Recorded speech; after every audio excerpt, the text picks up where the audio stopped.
as I was mentioning, not many slides. We're going to look at the code. So the topics are basically the same of this morning, but the approach is different. Is looking at code, and I don't know if this is right for the audience, but I'm not looking at the simple code scenarios. I'm looking at the more complex code scenarios. So the idea would be that even if you are an expert in Object Pascal, you might find things that are weird or unexpected, and so forth. So again, no slides. Let's go to the actual code. So first thing I want to cover is I'm going to reach the same result in two different ways. And the goal is, suppose I have a list box. And sorry, this code might not be the cleanest. Let me get this off. Oh, gosh. OK, let's do it manually. So suppose you have code like this. I want to show the message of the selected item of the list box items. It's very trivial, very common code.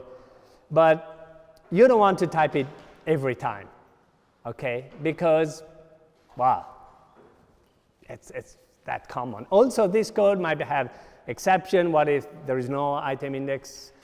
If there's no selection item index -1, which is out of range, so you need to add extra code. So we want to encapsulate this and add this behavior.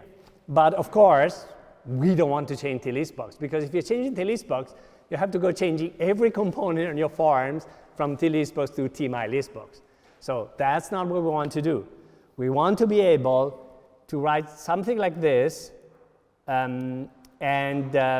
so we want to add a method to t-listbox without changing t-listbox. Is it possible? Yeah, it is possible. And actually, there are two completely different ways to do it, which I know is surprising. One has been available since the early days of Delphi, and it's really a trick, and it's called an interposer class. What's an interposer class? It's something that might be really surprising. It's a class that has the same name or another class. And it works, because who said the class name needs to be unique? And of course, you want them to be unique, because otherwise the program gets completely confusing. But technically, class names need to be unique per unit. Well, that's easy, not per application. So that was a classic way of solving the problem. You inherit t-listbox from t-listbox. Now, if you say t-listbox inherit from t-listbox, the compiler is going to say, yeah, what the heck are you doing? You cannot do it. But you can inherit from standard controls t-listbox, because everything is in a namespace, and the unit is a namespace. So you can have interposer listbox.t-listbox, which is different from standard controls.t-listbox. So it's a new class. And then, so that's the first trick. You can have a class with the same name. The other trick is that, OK, here I have t-listbox. Which t-listbox? Because I'm not saying. I'm just saying t-listbox. Which one of them? So the rule is that the compiler goes through the uses statements, and the last wins. So if there is a type, a name match, a function, or a class, or anything, the last wins. So important thing, interposer listbox needs to come after standard controls, where t-listbox is defined. And in that case, yeah, you have a code, and this is going to work and compile. It compiles. I'm not even going to run it. I mean, honestly, it doesn't make any sense. So that's the old way. But there is a nicer way, which is a little less of a hack. So let me comment this one first. So now we're gone. Now this is not going to compile, shows errors, and so forth, unless I define a helper class. So a helper class is a class that can add a method to an existing class. In this case, OK, yeah, it's complaining because I don't have the code. I need to also have the implementation here, which I should be able to get to by doing the Mac keyboard. Control Shift. OK, Control/. So what I'm doing here, I'm not doing that nasty trick of creating a new class with the same name. The class is TListBox. There's only one TListBox here, but I'm adding a method to TListBox. And you can add as many methods as you want. You can add methods that don't exist in TListBox, or you can replace a TListBox method with a new implementation. That's tricky. Don't do it, but it is possible. It's not virtual and override. It's physically replacing the method. Yes? Can you have two helper classes active at the same time? No, that doesn't really work. So it's one helper class. Yeah, it's something that we have a lot of requests to change, and we've been considering changing many times. It's tricky because when you have like 20 helper classes of a class, you don't know what's happening when invoking a method, but it has value, specifically because we provide helper classes for the built-in types, and people want to extend them. So I send listbox integer helper, string helper, and so forth. Can I define a helper class in the unit that's a descendant of another helper class? Yeah, it's technically possible. It goes a bit borderline. The recommendation is just copy the code and create a new helper class with everything you want. Yeah, it's technically possible. Anyway, so this is the same thing implemented with a helper class, which is a nicer way. It's more, helper class are not, go in the same league of similar features from other languages. We don't have the idea of merging two classes into one, like .NET has, partial classes, which they were invented to solve a very specific problem, not as a general programming feature. So I have some mixed feelings. But helper class really adds a lot. And then you can have class helper for a class, you can have class helper for a record. So you can have a standard record, T-rect, something defined since forever, part of the system, part of the Windows API, and you can add methods to it, and to native data types. We provide a lot of them, but you can write your own if you want, and replace our char helper, Boolean helper, string helper, integer helper, float helper. For every type, you can add some methods that you can apply even to a native type. That's powerful. That's a big extension to the language. I really think that writing an integer variable to string is so much better than int to str parentheses. It's linear, it's linear, and then you can concatenate them. Like say int to string dot do something dot do. You can keep them going and do method concatenation much more easily than when you're passing parameters to function. So that's syntax sugar. So subject to your thoughts. So that's a simple interaction to helpers, which are really a powerful feature. So that was demo one. I'm not sure why this is the second one, but the order is a bit random. No, let's keep it as it was. OK, this has some UI. Correct calls. I think that's what I should define. So, OK, that's another thing that you might really have missed as part of the support for generics, which is generic functions. So this tgeneric function, yeah, I know the name is a bit weird, is a class. It's not a generic class. So it's a class, you create an instance, and you have the class. It's a regular, standard, common class. But it has a generic function. Now, the generic functions must have the parameter as in the function. There's otherwise that doesn't make any sense. Because how do you determine which version of the functions you are calling? When you have a generic type, you always have to provide, OK, my dictionary integer, my dictionary string. You have to provide the type. Here, you create an object, and your object, as you can see here just below, I need to go down slowly, is like this. So yeah, there is one way to do it, which is, OK, I cannot make it. Which is, OK, you provide the type, and then, of course, the parameter you're passing needs to match the type. If you're saying with param string, it has to be a string. Otherwise, how comes that doesn't make any sense? But you'll never do it. you never write the code like in those first 2 lines. You write the code like in the following 2 lines. You just pass the parameter.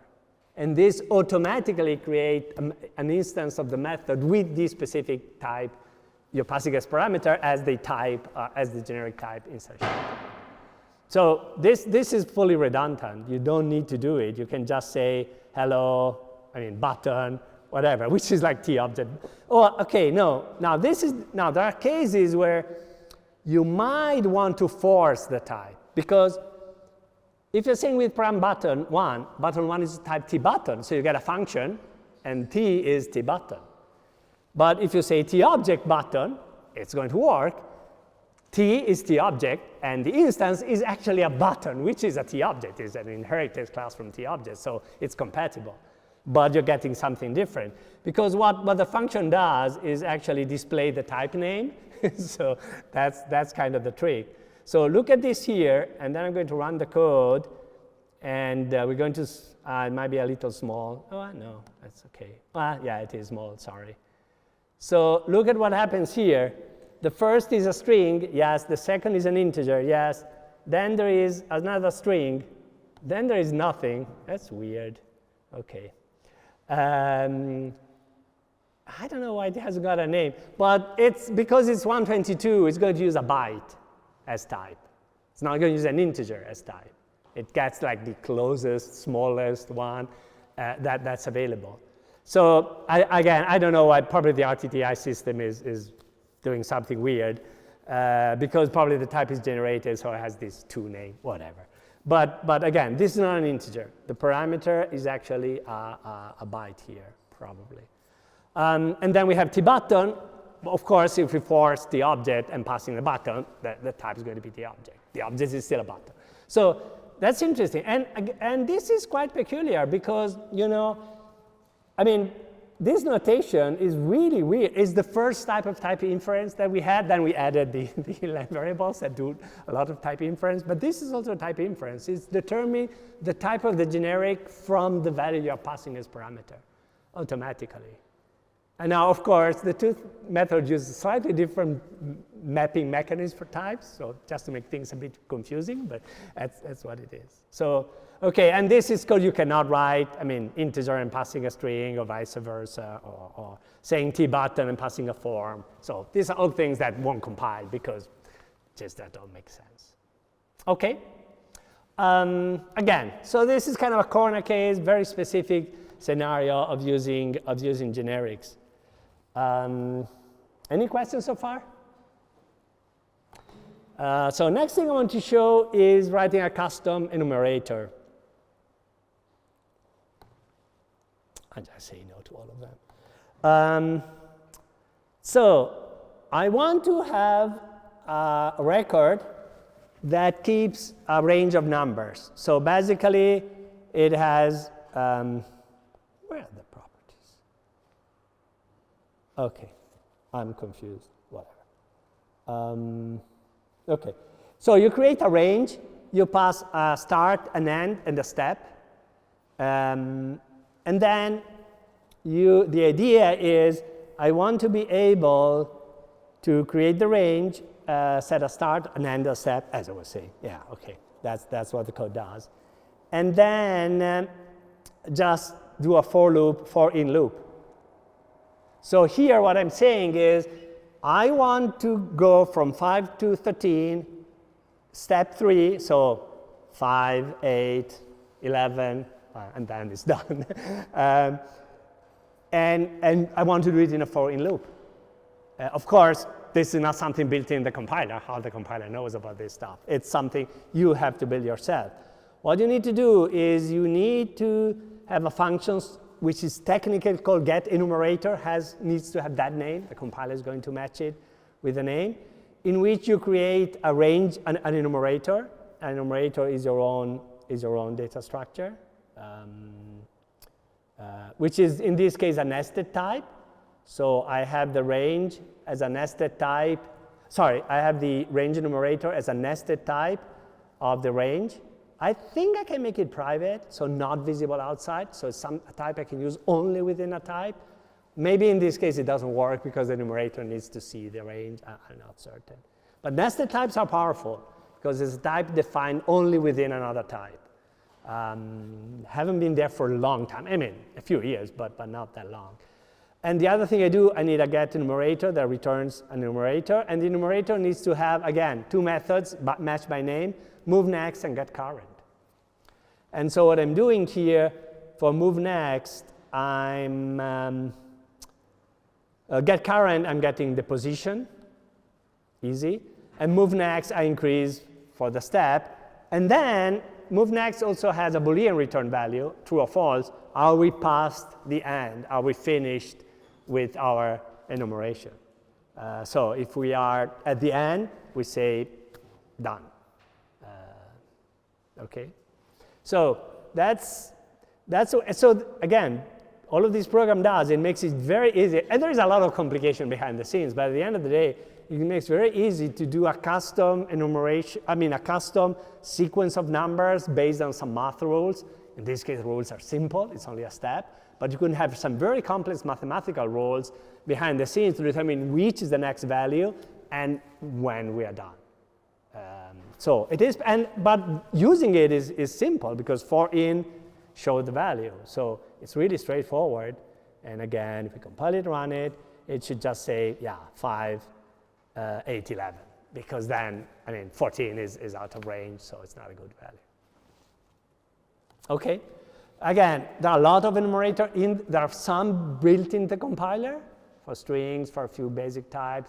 There are a lot built into our runtime library and component libraries. But you can define your own for any data structure, any record, any class, and so forth. The recommendation is to use a record to define the enumerator so you don't risk to have a leak of memory.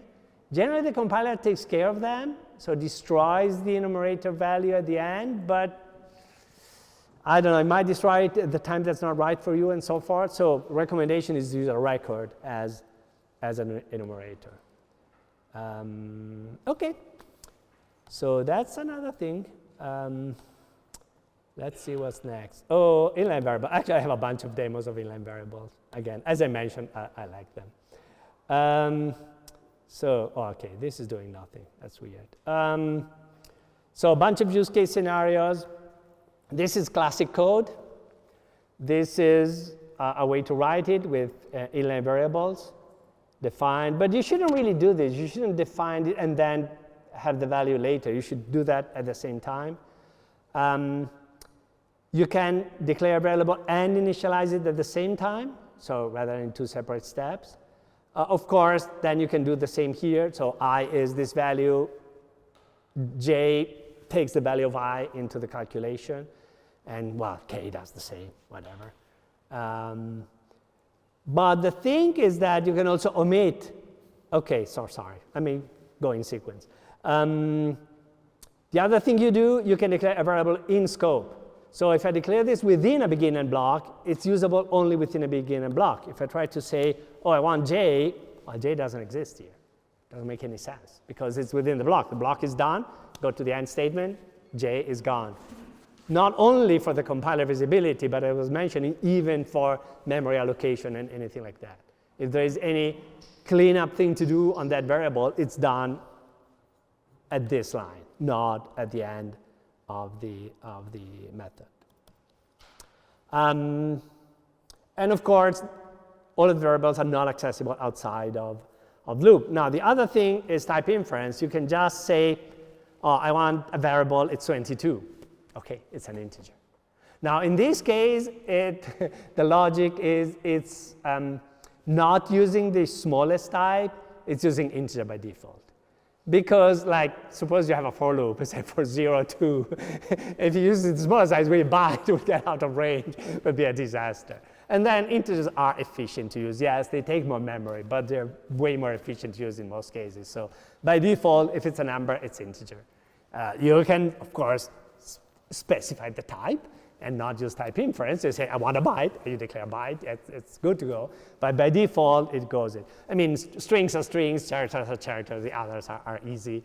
But integers are just the one that's slightly more difficult. Now, where things become nice, and this is the code of line I was showing this morning is, suppose you have a dictionary. Not only you save the effort of saying my dictionary string integer equals my dictionary string integer dot create, which is a bit redundant, but look at this declaration, a pair. Oh, my dictionary extract pair. A pair is a generic type.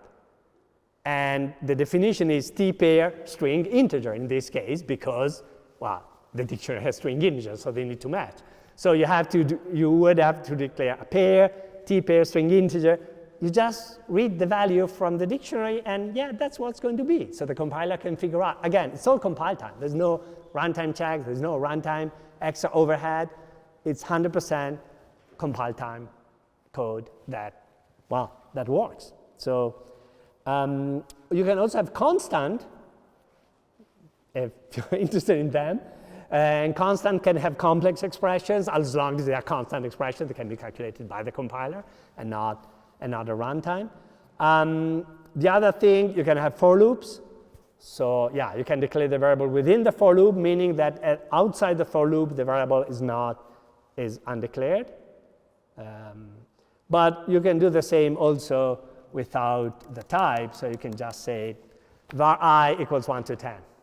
That's shorter, less error prone. Again, the variable is only visible within the loop, not before, when it's probably not initialized, and not after, when it's some random value, the loop number plus 1, whatever, and shouldn't be used. So the compiler is going to protect you against some misuse of that loop variable. Now the problem is, and someone was mentioning earlier, then if you copy this loop again below, and then the debugger will get completely crazy because it doesn't understand there are two i's, there's only one I, so the debugger goes a bit bonkers, sorry. That's something we want to fix, but it's not working great right now. Okay, yes? What do you propose to avoid, or what do you think it is tricky and risky to use with the inline variables? What we should avoid when using it? If you need the compiler to be very, very smart in understanding the type you want, just put the type there. That's better. So what I'm recommending is not to go too creative with the type declaration. The other thing that is, and that's something when we don't, I mean, we have some reports, we're not really going to address them because they are uncommon scenarios, and honestly, the workaround is, well, and I mean, put the type there. The other thing is mixing. I mean, if you are using inlines and you're capturing, anonymous methods and you're capturing inline variables, there are some hiccups in the compiler. That's a bug and something we'd fix sometime. It's not the most urgent and critical bug, but capturing inline variables creates some weird effect. So I won't say never do it, but at times the workaround is just put the variable as a regular declaration and the issue goes away. So it's, again, unwanted and not it is a bug, but it's a known issue that's been floating around a little. It's not always depends on the scenario, depends on the type. So, but we know of specific cases where if you're capturing an inline declared variable, the compiler might have a little trouble.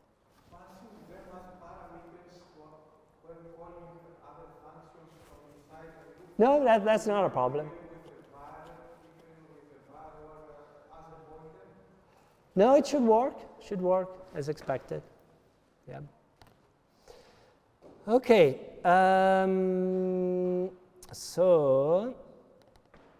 So these are the simple cases. Which one of these two projects? Another project. Inline project. I don't know. I'm confused. I don't know why I have two demos there. These are interesting. I don't know what this is doing. I don't fully remember it.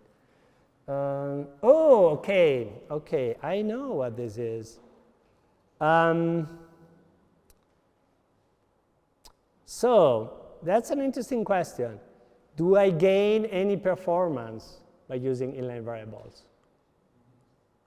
Okay.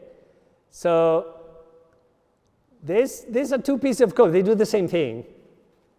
Okay?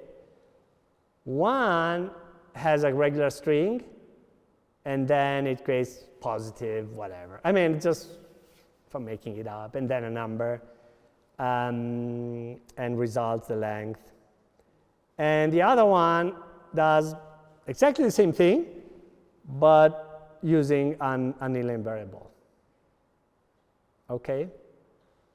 Now the question is, okay, I mean, what's the point? I mean, you have a string, you have a string.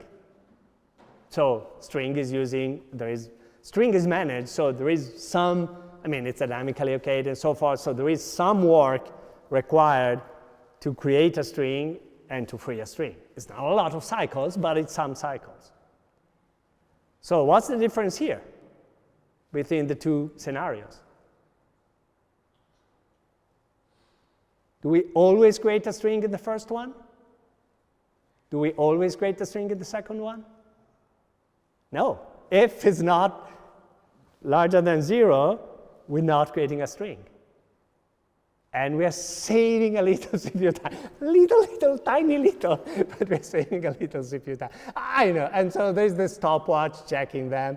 I don't even remember, and I have no idea on this computer what will be the difference. Maybe it's even taking too much time because it's a million interactions, so now we have to wait. And okay, so 4481, I think that's the classic one. 4050, so okay, it saved 10%. Yeah, no, actually a bit, yeah. What is it? Not a lot. Probably also because the distribution, I don't know if the distribution of that random thing was equal. Yeah, random, 1000 minus 500, so. I have no idea. Yeah, it might be slightly different. So 4.5 seconds. 407, yeah, it's pretty stable. So it's taking 4 seconds rather than 4.5. It's a huge difference? No, it's not a huge difference. And for a simple calculation. But if you're really, really into optimizing and squeezing, the fact that in this code, when this is positive, when this is negative, we are not allocating the string and releasing the string. It's a small performance improvement. But consider, I mean, you have objects. You have objects through interfaces. You might have some complex allocations. So if your variables are really limited to a block, to a beginning block, if you don't execute that block, nothing is done. The interface is not created. It's not dereferenced. There's no cleanup at the end of the block because the end statement can do a lot of work. Cleanup, if you have complex records with interfaces, with strings, and so forth. So if you cannot declare them, I mean, because they're in the block and you're skipping the block, you are saving a little time. Again, not a huge difference, but it's what it is. I have no idea what this other project is supposed to be. Let me open it. Okay, it has a button. I have no clue. It's probably just a sample piece of code that was left over. Okay, there's a third thing, if I remember. Okay, on inline variables, which is some slightly more complex type of type inference.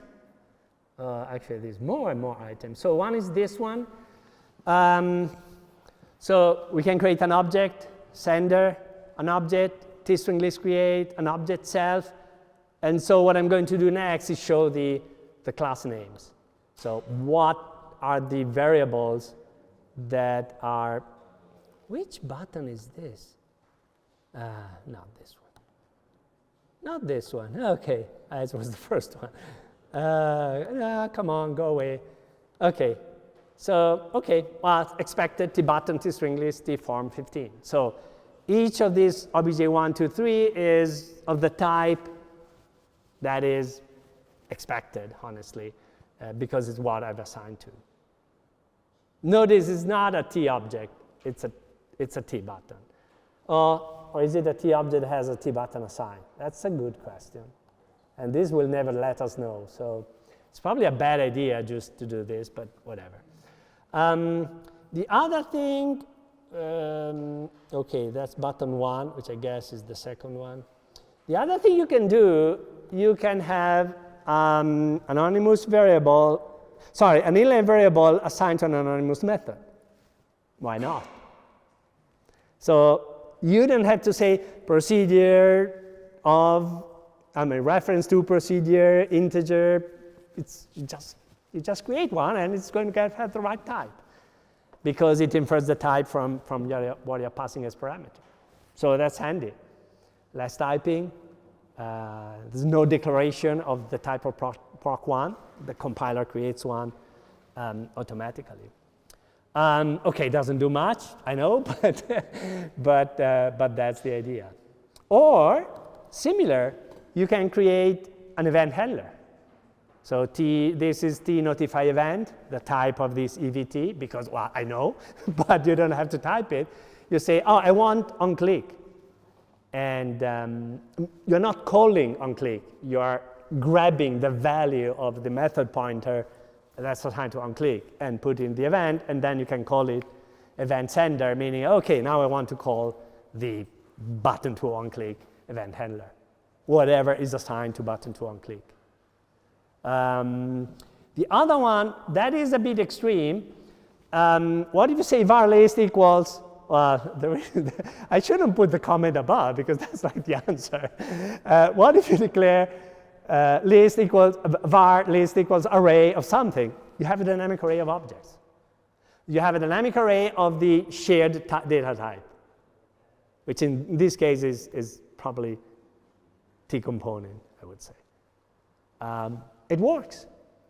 So you can create not just integers, which is easy to type. You can create some very complex data types using inference without having to declare the type. The compiler will figure out. Again, if you try and the compiler does something weird, add the declaration and you're good. But in many cases, you can skip the declaration and it's going to save some code, make it smooth.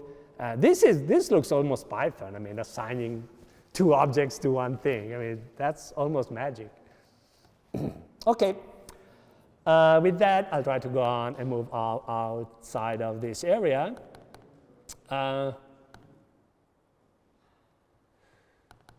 Okay, so, okay, well, I'm using another interceptor class. I know in this case, I couldn't really use a class helper because I need data. So that's why I'm using an interceptor. So I'm changing tButton. What I'm adding to tButton is an anonymous event handler. So an event handler based on an anonymous method. I mean, why tButton_click is not an anonymous method? Because tButton_click dates back to Delphi 1, an anonymous method was added in Delphi 2010. That's the only real reason. Otherwise, why not? But hey, if you want it, you can do it. Okay? So what I'm doing here is I'm creating a new property, anon_click, of type anonymous notify procedure, reference to procedure with a sender T object, because that's what you're expecting in an event handler. And now what I can do this. I can assign it. I can say my button, anonymous click, is this code. I mean, you can also assign an event handler. It's not that difficult. But this is inline, it's nice, it's handy, whatever. Okay? And then what you can do is, whenever you're clicking, okay, this goes a bit tricky. But whenever you're clicking, when you do click, if there is an anonymous method, it does the anonymous method. It also runs the regular code inheritance of the regular event handler, if you have one. But basically, I'm intercepting click, so I'm overriding the base tclick of button, which is an internal method that, well, is executed when you click on it, in short. I mean, it's a bit more complicated, but that's cuts some corners. And so, yeah, you can do something like this. This one is a bit more complex. Why? Because Okay, yeah, I need to show you this one. So look at this code. It uses sender as the text of the button, okay, and shows the text of the button. Which button? The one you click, the one passed as parameter as sender to the anonymous click, which is, again, because we are doing anonymous click self, the button that was clicked, okay? Here I'm doing something a bit crazy because I'm grabbing the sender, I'm passing this as a further parameter, so at runtime, I have two senders. I have the sender that was the sender when the method was assigned by, and the sender that the sender because the button is being clicked. So you have two senders. You have the button that assigned the event, the anonymous method, and the button is being clicked and triggers the anonymous method. Is it any useful? I have no idea. Not in this case, just showing the name. But you can really come up with some pretty complicated scenarios. And if you have a nice demo, let me know, because I haven't found a practical demo for this. But it's things that are a bit in the unexpected range. I know you're doing a lot of multi-threading, so I'm just going to, we're probably going to get to it anyway, but I wanted to show one example of a future. Futures use generic anonymous methods and everything you might think of, so, and interfaces heavily. So what's the idea of a future? And again, pretty much is going to get to them, I imagine, the next few days and cover more. But the idea is I want a value. One value is not an integer. It's a future integer. What's a future integer? Well, it's not yet an integer. It's going to be an integer. No, it's an integer that hasn't got a value yet. So future meaning it's an integer that in the future will have a value. I mean, it's already an integer. So that's how you declare one, iFuture of integer. And then what you do to assign a future, you assign an anonymous method. You assign a way to calculate the value we are referring to and compute something I'm not even going to show. It's some calculation that returns an integer. Okay? So, and I know this is a bit tricky because it tells you the status of the future, so where we are. But at some point you're going to say one value dot value. When you're going to say one value dot value, if the value has not been calculated, because the future is assigned to a task, and the task is going to do that in parallel. If it's not calculated, it's going to stop and wait for the value. But in practice, if this is heavy computational, we are doing it to compute the future value, but we're also doing it to compute some other values. If everything is good as expected, these two will run in parallel in two threads. So if this takes 2 minutes to compute something, it's going to take 2 minutes to compute something twice because they run in parallel. It's always 2 minutes. I mean, you don't add the 2 minutes becoming 4 minutes. You have 2 minutes in parallel, which is 2 minutes. Okay? Now, again, what this weird code does is telling me what's the status of the future. Is it calculated yet? Is it ready? Is it in process? I mean, what's the current situation? It's good for tracking. It's not really good for you shouldn't use it to determine the behavior of the code. So all of your code is, I have this future. At some point, I ask for the value, and I will have the value. Now, I don't think the demo does a terribly good job in this case. It's running, completed, and completed. So it means it's running when it starts. It's already completed. It's already completed before I access the value. I mean, again, if I can run it multiple times, it will be different because it's not really deterministic. But because this starts immediately, it tends to arrive first. And because there are 0 tasks in use, and I have my thread manager that has threads ready for me to run, so it will immediately jump on one. And so that tends to win compared to the main thread. Okay. Again, and there is way more here. Of course, there are tasks and other things, but it goes into multi-threading, and I decided I'm going to skip it a bit. See, what else?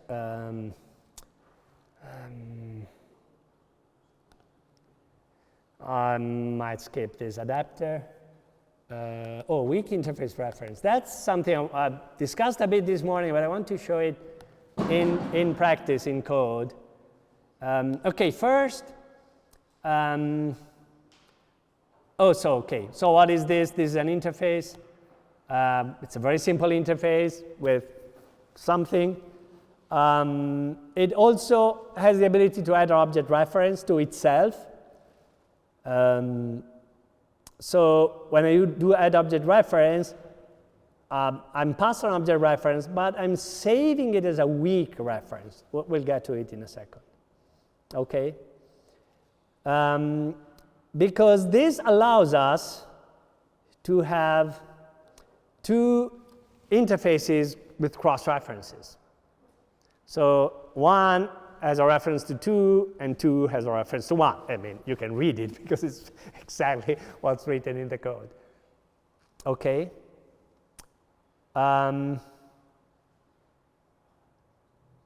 So without the weak reference, this object will stay in memory forever because they have a reference cycle. Because there's no weak reference, because there is a weak reference, they are going to go out of scope. Okay, so if I do button one click, I think we get a message.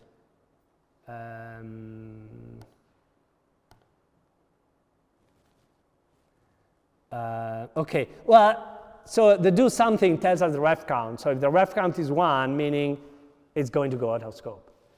If I change this code here and run it again, this is a ref count of 1, but after I add the references, the ref count goes to 2. So when the variable goes out of scope, that's a memory leak. It stays in memory. And I think I have the error message of the report memory leaks on shutdown thing. So that's the relevance of using weak references. Okay. The other thing you can do is have an unsafe reference. An unsafe reference means it's completely unmanaged. There's no reference counting whatsoever. So if I say one do something, I'm going to have a memory leak because it's not going to get destroyed. So reference count is 0. It's always 0. Doesn't do anything, but doesn't free the object either. So it's disabling reference counting completely. So you have to do 1.free, which is tricky because you can't free an interface at, so you have to grab back the object from the interface and then free it. So you have to do 1 as the object 1.free, actually. That's what it is. But unsafe is a reserved word? No, well, kind of. You can use it both ways. You can actually type unsafe. This is not recommended. Don't ask me why. It's an attribute, like weak. It should be used as an attribute. But unsafe is also a reserved word because it predates the unsafe. It can be used in other scenarios, very uncommon. So it's marked as a reserved word. But the recommendation is actually to use it as an attribute within square brackets. It's attributes. Well, you can define custom attributes now, but it's the Java notation. I don't know. It came from other languages. So square bracket is, actually we have more than one pre-built attribute in the system. So it's a way to decorate, to change the behavior of the next symbol. In this case, weak. In this case, unsafe. You can apply weak and unsafe also to a function, and that means the result is going to be treated as a weak or unsafe element. So you can have an unsafe function returning an interface, meaning the interface return is not reference counted. Okay, let's move on. Reflection. Oh, yeah, attributes. Oh, wait, wasn't supposed to be 20 demos, it was supposed to be one demo. Okay, which one? This is very confusing. Let me try this one. And I'm going to be quick. Is it the right demo? Oh yeah. Okay. Okay, sorry, it's not trivial because, well, it tends to be a real-world demo, although it's not really. But let me grab this unit first. So I have a bunch of classes here. I have a person and I have a company. And I want to create a list that mixes these objects. Because, I don't know, because I'm a bit crazy, but it's fine. So what I do, I could use multiple different approaches. You need to have a specific name with a specific, a property with a specific name. You need to have a virtual method that returns like the ID or whatever.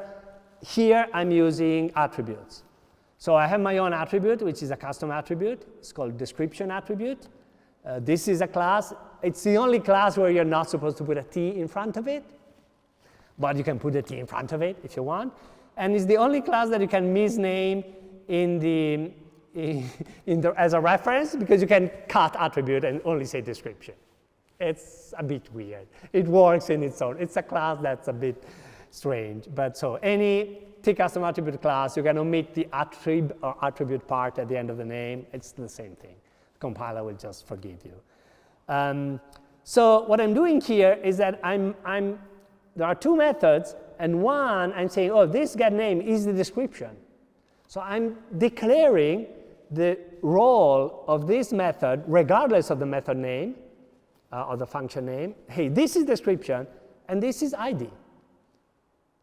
Look down here. This is called getID, and returns an ID. This is getStringCode, and say, oh, returning an ID.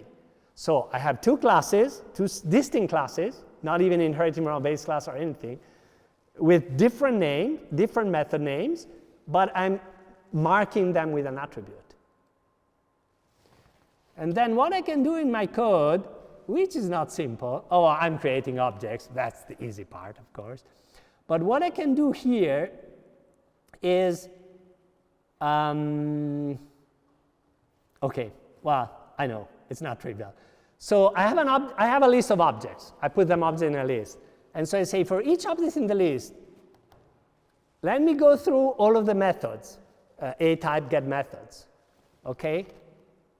Let me go through, for each method, to all of the attributes, because a method can have multiple attributes.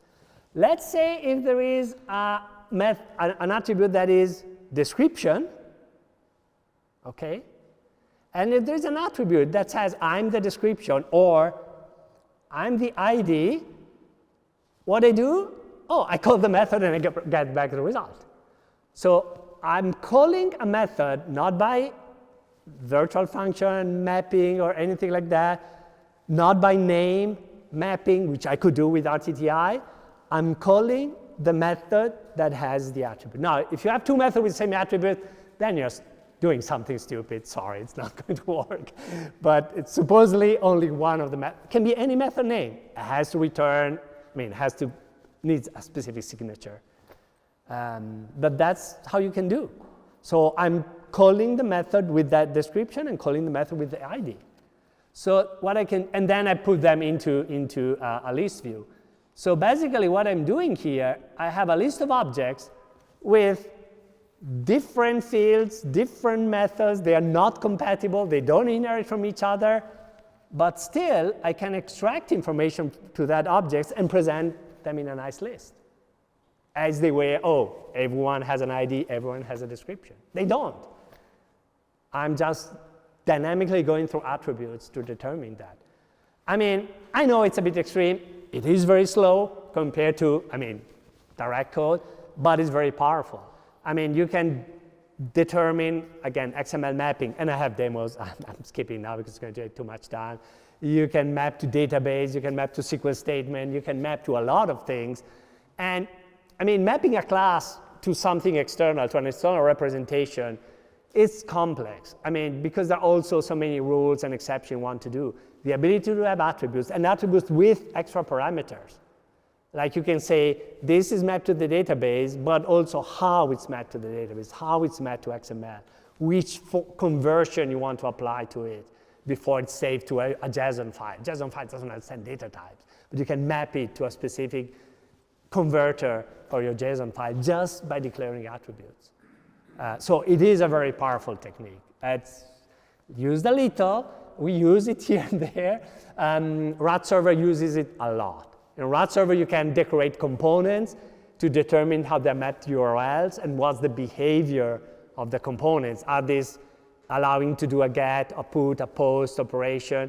You can fine-tune the behavior of RAD server just by decorating components tied to databases with attributes. It's very powerful. You write very little code, and you get you control the behavior. Yes? Which facility were you just talking about? Oh, this is. It uses this a lot. Oh, RAD server. RAD server is our backend multi-tier system.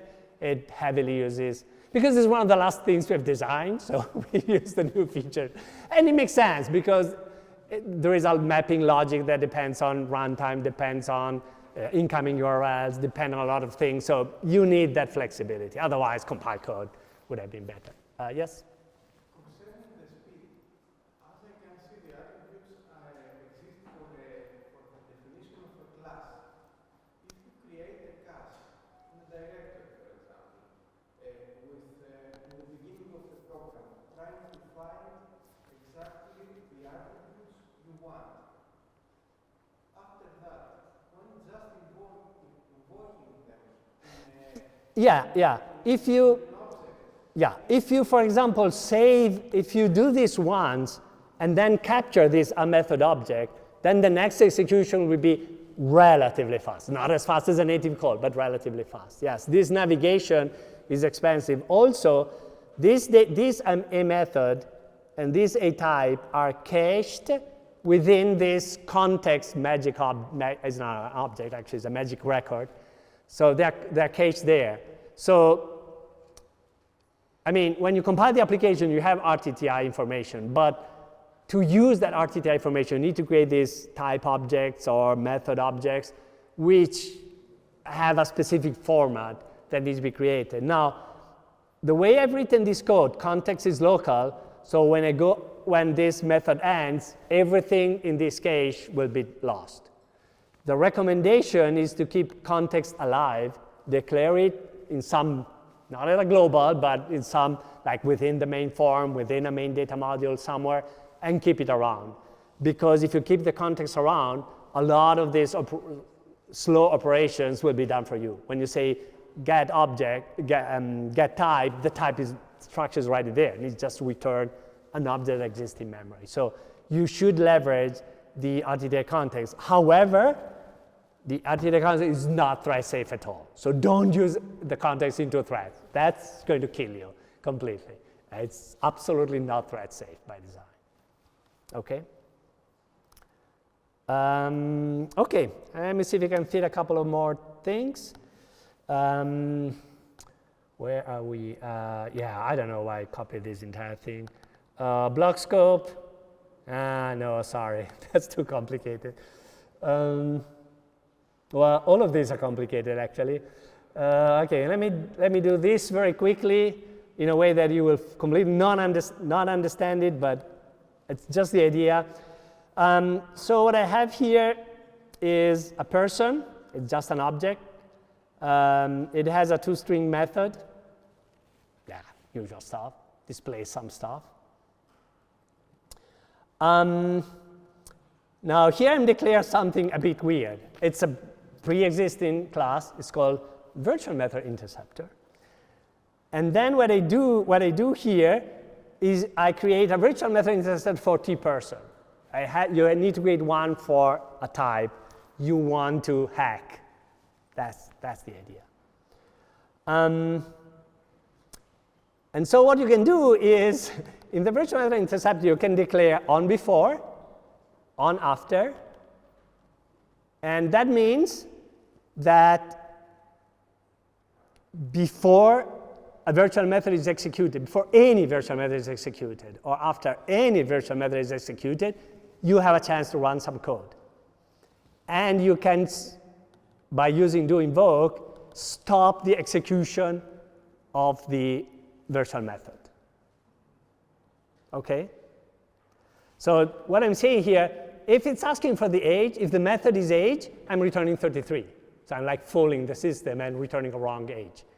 And then say, don't do the actual, don't call the proper method for the object, skip it completely. Or then after calling, I can use it for logging.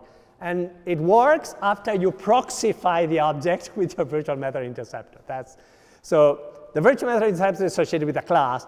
When you call proxify, you say, OK, I'm taking over the virtual method table of this specific object with this extra layer in between. It is powerful, yes. It's really a hack, yes. Use it with care. But boy, you can do some weird stuff with a virtual method interceptor. Because you're injecting behavior. Again, if you're writing the class, you just write the class differently. But if you're using a third-party class, one of our libraries, a third-party library, and you say, oh, I really want to do something extra with that virtual method, oh, yeah, you can do it. And of course, when you're done, you can somewhere unproxify your virtual method interceptor, stop doing it. So it's not forever. It's not for the class. It's for the individual object while it's proxified. I know, that's fairly tricky. So let me show you the last thing. And I know it's running late, but that's something I have to show you. Again, using RTTI, if you have some sort of small scripting, and of course, I don't even remember how this, I think this is written like this, let x 10. Oh, no. Oh, wait. Wrong place. I need to actually type. No, go away. I have to type this here. And I think it needs an equal. OK, yeah. So I've created an x that has the value of 10. If I query x, OK. Oh, sorry. No, I need to do this. Why empty? Why is it an object? That's weird. OK, anyway. I don't remember the syntax. But I have some ready to use. No, where the heck? Should load from the same location. Sorry, I need to get there, which is here. And then it's dynamic scripting. And then I have, let me go for the nice demo. OK. Well, I can do them one by one, but you can figure out what's going to happen here.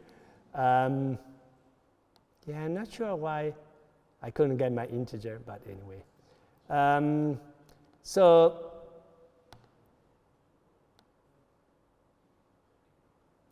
executed the entire script. That's what was wrong. I should have typed anyway. OK, well, I've done it already. So the script here, I know it's a bit smallish, but says let x equals tform create, caption hello there, name foo, show model, and a bunch of other things. And then create a button, set the parent to be the form, and the caption, and the model result, and then I show model of the form. And when I click, I get a model result. 42, it's got here in my log. And of course, this is completely dynamic, so I can type anything here. I can change the font name. I can mistype show model, that would be an error. I can change the button. I can have b dot left equals 100, and then I can run it again. OK, the button is gone. Oh, weird. OK. Oh, no, sorry. I had to click it to get there. Yeah, the button is at 100 and has different caption, different whatever. So you can, RTTI has access to every object in the VCL. So, and you can create them, you can invoke the methods, you can really do everything. Again, it's slow, it's error prone, because if I mistype here, show W modal, I'm going to get a random error. Oh, the method doesn't exist. It's not a compiler error, it's a runtime error, which is bad. But yeah, because it's scripting and it's dynamic, there's no other way around. Okay, so again, some of this stuff is really powerful, and with that, I think I'm out of time, so I'm going to stop here. I'll get all of the demos in a GitHub repo. I'll share the link. Most of the demos are already either in my books or already on my GitHub, but because they're mixed up with other things, I'll create a separate repository. And that's it. For any question, you know where to find me.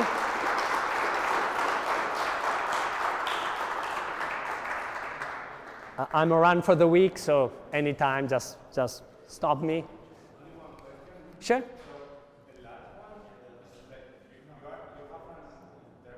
Yeah, there is a small interpreter, which is something one of our former employees did in the past. The interpreter is pretty basic. It's not very good. But hey, it does its work. But the thing that the processing is really taking those symbols and then calling RTTI to execute the methods to assign values to properties and all of that. But yeah, the interpreter is a simple, very simple custom interpreter. I would use something different in a real application.